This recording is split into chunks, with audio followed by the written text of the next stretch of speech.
Moko kuom jotelo mawuok e kaunti ma Narok oseyo sirkal ewi chulo omenda mag somo kokalo e mbui mar eCitizen ka giwacho ni chenrono ok nokaw e pach oganda kane oloso e skund sekondar ma Masai Girls e kar chung' od bura ma Narok North e chenro mar Harambee. Jaod bura ma kaunti ma Narok Rebecca Tonkei ma bende en jakom mar somo e od bura mamalo wacho ni nyaka non chenrono. Gavana ma Narok Patrick Ole Ntutu bende ojiwo jonyuol mondo oter nyithindgi e sikunde mantie Narok mondo okonygi e yudo sir mar omenda mag somo. Jaod bura ma Narok North Agnes Pareyo ojiwo jotend sikunde mondo owe nyithindo manyiri mapek mondo odhi mbele gi somo ka jopuonjre kaachiel kod jopuonj manotimo maber bende ne omi mich e romono.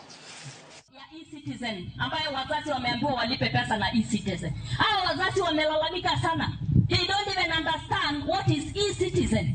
Na hizi vitu ambazo zinafanywa bila kupitia the right channel.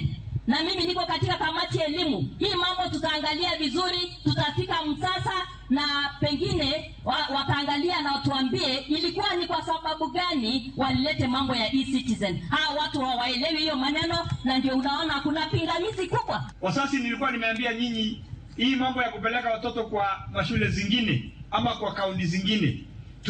Tumeweza kusema ya kwamba sisi kama county government tunajaribu kupea sana ile bursary kwa hizo shule ambazo zinatoka kwa kaunti ya Narok ili hao walimu waweze kujenga au waweze kutusaidia kujenga madarasa na mashule na infrastructure zingine ambazo zinatakikana. Hii mambo ya kusema tunataka kupeleka mtoto kwa kaunti nyingine, ujue ya kwamba hiyo mtoto unapeleka huko ni unaenda kujenga huko. So sijui nani atakujengea wewe kaunti yako ya Narok. Ni sisi wenyewe tushikane pamoja tuhakikisha ya kwamba tunajenga hii kaunti yetu. Kauke kaunti ma Narok kwa